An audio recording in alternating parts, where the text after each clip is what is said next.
Hello, friends, families, and random listeners. This is Sitcoms Anonymous, your official podcast for TV commentaries and all that. I'm your host, Andrew. And I'm Bernadette. And we are back for some more Ninja Turtles month. Are you excited, Bernadette? I am. I've never seen this before. We are watching Teenage Mutant Ninja Turtles, The Next Mutation. We're specifically doing the episode East Meets West Part 2. It is on Netflix. You can find it online in other places, so go ahead and get that all lined up, get the timestamp 000, and wait for us to press play. You have never seen any of this, have you? No. Do you have any clue what it's about, or any... No. Are you excited? I'm just going to guess it's the Turtles. Okay. I am excited. Go ahead and press play right now. Hopefully you pressed play when you heard me. So, this is the live-action series. Oh, they look cute. Yeah. They're not scary. No, I think the puppetry is actually pretty good on this show. It's not, they look like the first original cartoon. Yeah, they're pretty friendly looking. They're not scary. They look, not completely realistic. They're people in suits, and they're not as good as the Jim Henson puppets in the first and second movie, but they're still pretty good. Mm-hmm. And we specifically, or at least I specifically, picked this episode because this is the one that really gives you a hint of what the show will be like. Because this is the second episode, and they showed this, I think, in like a 1-hour movie special. So, and it's only ran for one season on Fox. But it was... When was this? When did this run? This was 1995. I was in the 5th grade at the time, and I was at that age where I was getting a little old for Fox Kids, This was back when they had Fox Kids. Do you remember that? I think I watched Fox Kids until I was in high school. Oh, wow. I liked cartoons. What can I say? They famously did a a crossover episode with Power Rangers. Uh-huh. That was the first time you saw the Power Rangers. Friar Tucker, that was funny. Who do you think this is? I think that is a turtle. It's another turtle. Is this the girl turtle? This is a girl turtle.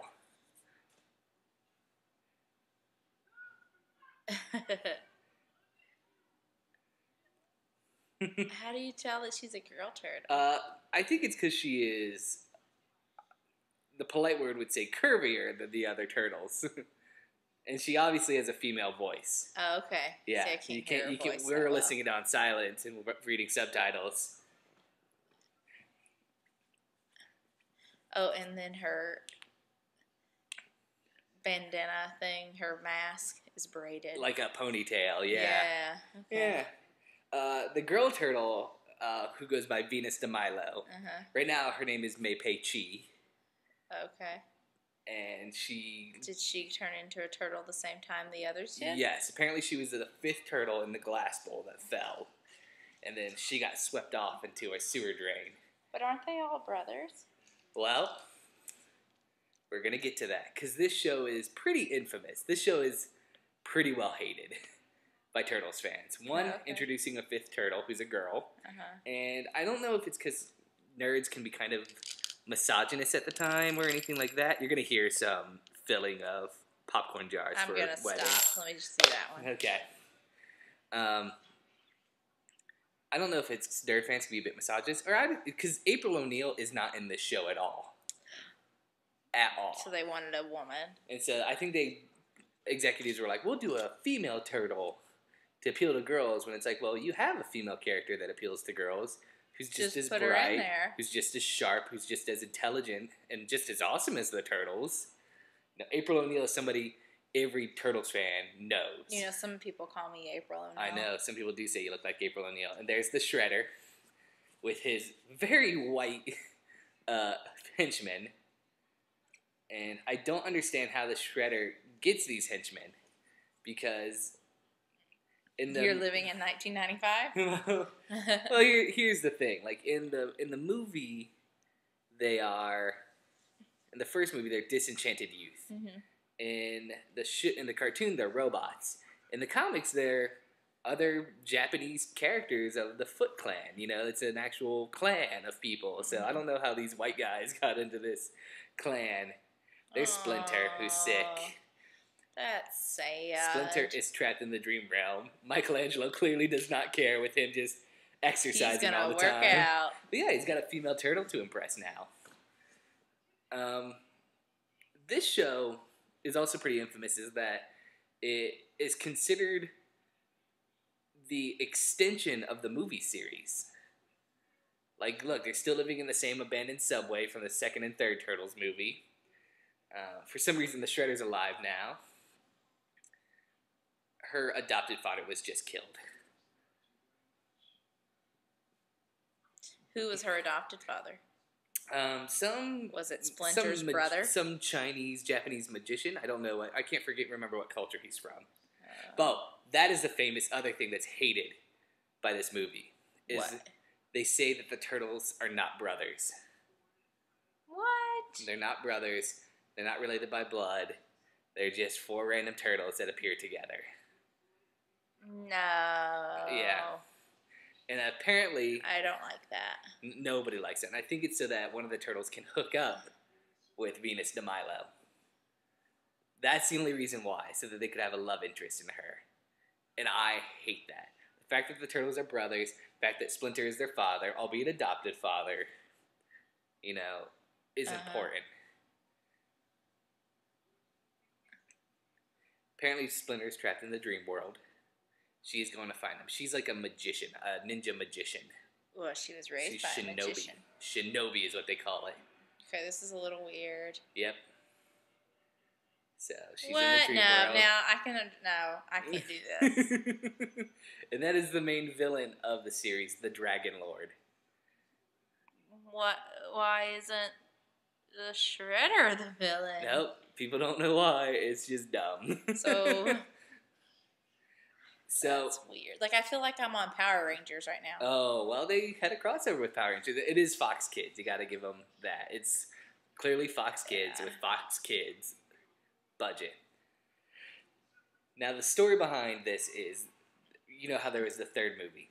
Third movie did gangbusters at the box office.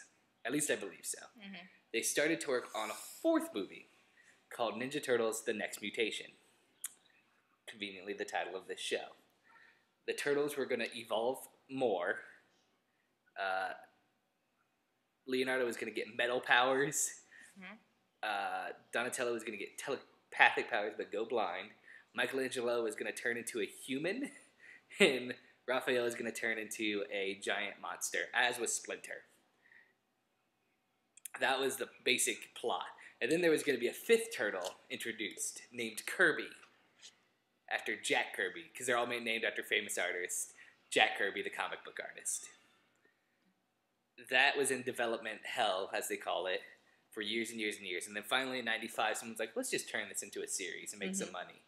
And it shares the same title. They don't evolve further, but... Is she wearing a cape? Yeah, she's wearing a cape. And that's the Venus de Milo statue, which is not the Venus de Milo statue that they name her after. That's obviously not Venus de Milo. Uh-oh. There, the foot. So she has no martial arts training. It's very clear that she has no martial arts training. She's Shinobi. She's not a ninja. Mm-hmm.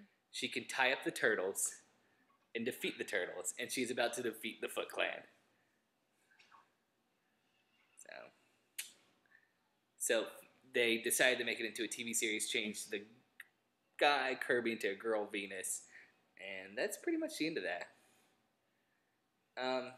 What do you think of their masks? Look how different they are. Yeah. I'm not a fan of the masks at all. No. If there's one I like... It's his. It's his because it's the most traditional. Michelangelo looks kind of traditional, except that it covers his whole... It comes, like, around his chin. Yeah. Because Michelangelo, Raphael rides a motorcycle all the time. Because he's going to be like Batman. Because he's super cool. Because he's the rebel. And what do rebels do? He's a rebel without a cause. Every rebel since James Dean has driven a motorcycle. So, there he goes. Turtles live in New York City, right? Yeah. There with the head. They're probably in Central Park, would you imagine? Yeah. Nobody's in Central Park for some reason. And it's nighttime. There's always people in Central Park. There's no hobos or homeless or homeless people. Or Raphael is driving on empty streets in the busiest city on the world. Home Alone 2 showed us that there are always people in Central Park in Home Alone 2. People in Central Park. Where's the guy that goes, "Watch it, kid"? Yeah. Or the bird lady. The bird lady, yeah. Fun fact, bird lady, based off of Feed the Birds, Toppins a Bag. From, that was my singing, folks. So Venus holds her own against the Foot, but not a ninja. The Foot are supposed to be trained by the Shredder, one of the greatest ninjas ever. So it's such a great ninja that the Turtles can't defeat him in the movie, which is what this is based off of.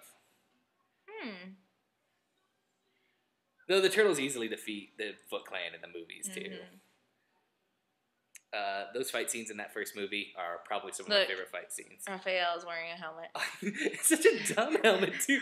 If you're in a motorcycle accident, that ain't saving you. No. You're got a pretty big head there, guy. Why is she petting that Foot Clan? Oh, she's reading his mind. That's right. She's petting it, but it looks like she's, like, good. Something's going to be in their toilet tonight. Uh-oh. Well, I think it's sewer. That's the big running gag, is that she keeps calling the sewer the toilet. Yeah, I don't like... See, and this line bothers me, because it's like, you don't know how girls are, because you're not around them. But it's like, well, where's April? April would really know. And Venus has a helmet now, too. Where did she get that helmet? Did they steal that helmet? Raphael, he, pulled it out of his hat. Or out of his shell. He keeps stuff in his shell. In a half shell. And here's my question on helmet. You've worn a helmet, right? When riding a bike? You had to fit that to your head. Turtles obviously have much bigger heads than people.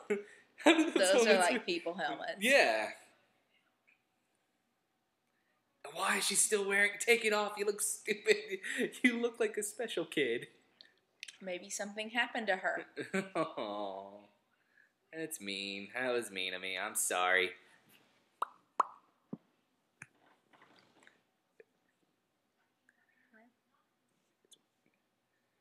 So, do you know what's going on, Bernadette? Oh, I guess they just said it. They're going to eliminate their enemies. They're going to stop the Foot Clan so that they can rescue Splinter, because the Foot are about to attack. They're very footful. Raphael always has a grimace. Too football. What do you think Mega Stealth is? I don't know, but I think some kids could learn some vocabulary off of this. Oh, yeah? Emanates. Emanates? That's what it just said. Yeah. I don't think the subtitles are great. Shredder.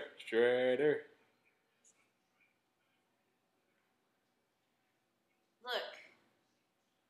It's Lord of the Rings. It's Sauron? Yeah. It's Lord of the Rings with a $30 budget. Okay, what do we have? We got this crappy Halloween mask. Perfect. Get it on them. Does anyone have any purple, does anyone have, a purple hoodie? Yeah? Who's going to have the ring? Okay. Let's give it to the Venus de Milo. De Milo? What's her name? De Milo. Yeah. The Venus de Milo, the famous statue without any arms. Uh-huh. I didn't know. Shirtless bald guy is there. Look how pumped that crowd is. For those who can't, so to those cut Shredder apart. To those who are just listening in the car or anything, a gong just fell and nobody was paying. No one got hurt. Nobody got hurt. He hit it so hard the gong fell. That's a pretty bad. Somehow the turtles sneak in. Well, they're ninjas. And Shredder is ready to rumble with that Ready to Rumble style microphone. Yeah. Are you ready to rumble? The mutants will crumble. And the mutants will crumble. Everyone stay humble. That was my attempt to pump up the foot soldiers. Do you think it worked? They're cheering. They're obviously cheering.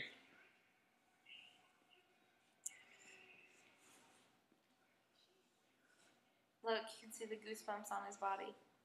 Or you can see the foam where they stopped caring about on his body. Is that what it is? Well, it's obviously like a foam suit, you know? I thought maybe it was goosebumps. Oh. Uh-oh. Here's another little fun fact, Bernadette. Here's fun fact. A metal beam is not going to break. Oh, they're on wood. They're on wood. I mean, they're 300-pound turtles apiece, you know? Why would they think... That has to be like, that's over 1,000 pounds on a wood, like wood plates. There is somebody called the most diehard Ninja Turtle fan ever. If you go to YouTube and you type in the biggest Ninja Turtle fan, you'll see her. It's on like this show called Fanatics. She was going to be in one of the costumes for the Ninja Turtles, but they didn't hire her. For the new Ninja Turtles? For this one right here. Oh, okay. Yeah, but they didn't. She was going to play like Raphael or Michelangelo. They decided against it. That's sad. Yeah, she's. I've been on her website. She's pretty dedicated.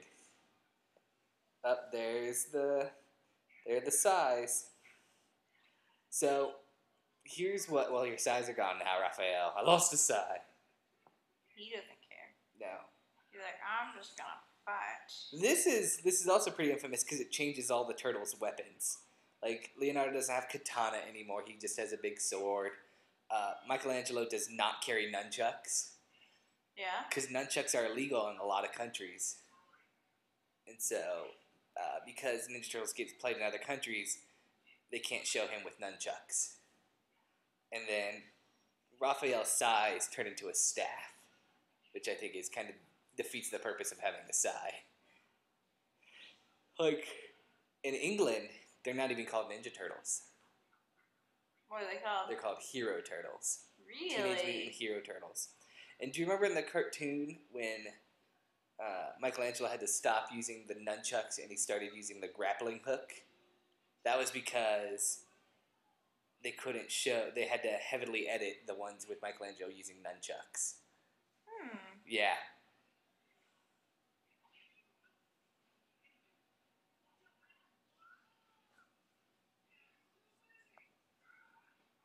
Do you think they're going to win against Sauron? You mean Shredder? No, he looks like Sauron. He looks like a really cheap Sauron. He's the 1995 version. This is... He's the version they designed for when the Beatles wanted to film The Lord of the Rings. Yes. They just kept it. Shinobi. What did it say? Shinobi. Shinobi. So apparently this is her plan, is to use Shinobi magic to change the Shredder's What's heart. Shinobi magic? Shinobi magic is kind of like the Force, I imagine. There is good chi and there is bad chi, or black chi, white chi and black chi. And you can use it for good or evil, basically. Look, there it is. Oh, that's a little scary.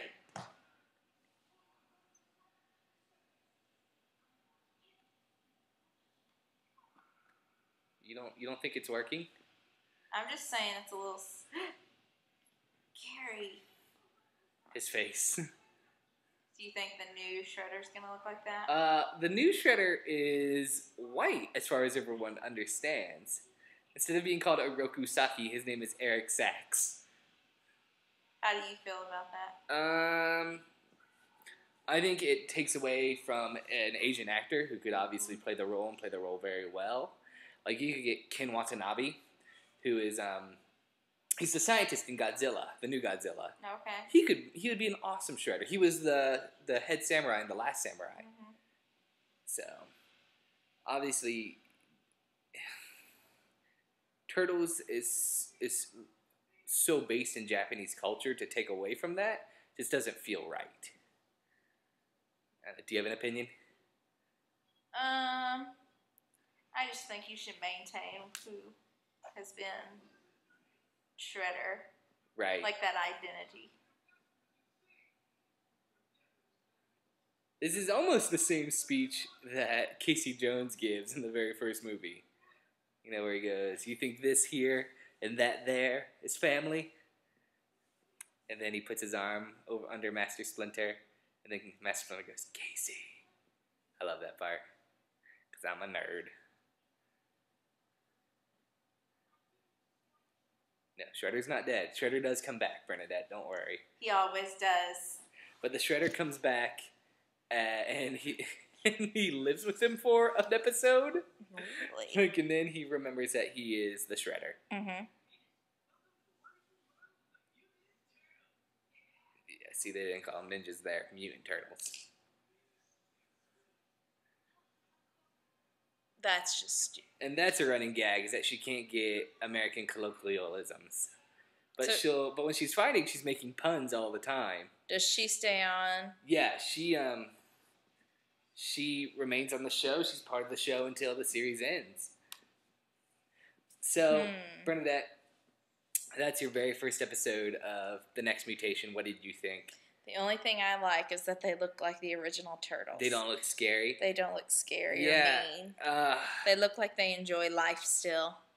You know, my dad and me have a pretty strong connection with the Turtles. It's something we share an enjoyment for. I think my dad, obviously, just because, he wanted to connect with me. But when I was in 5th grade, he, taped all these episodes and then handed me the tape. He goes, this is for you. And so, I think of that, and it makes me think of him, and just, how much I love my dad and all that. So that's nice. But even in 5th grade, I was like, this isn't very good. Mm-hmm. And it's not very good. There's a reason. Look, they're religious. Well, this is just, we're watching on Netflix and start the next episode. We're not watching this one. But, yeah, it's just not very good. Mm-mm. So, Bernadette, final judgment? I will go back to my original cartoon. Yeah. I would stick with that. The ones from Burger King. This is... I love those. This is not as bad as, say... You know what? I'm going to say it. This is worse than the Coming Out of Your Shell tour. Yeah. And the Coming Out of Your Shell tour is pretty bad. But, this show is so awful that the creators are like, you can't even... Don't even mention it to them, they say. They hate it that much. When they were making the animated movie... Uh-huh. The director was like, is there anything that, you want or he's meeting with the creators and they're like, you cannot make a single reference to a female turtle. They're like, really? He goes, no, we hate it. If you mention it, we'll pan the movie. So and I had all these action figures. Wow. Yeah. Okay. Well, we'll be back here soon with another Ninja Turtles commentary. I'm Andrew. I'm Bernadette. And this is Sitcoms Anonymous, and we are saying, take it, Bernadette. Watch more TV. All right, bye, guys.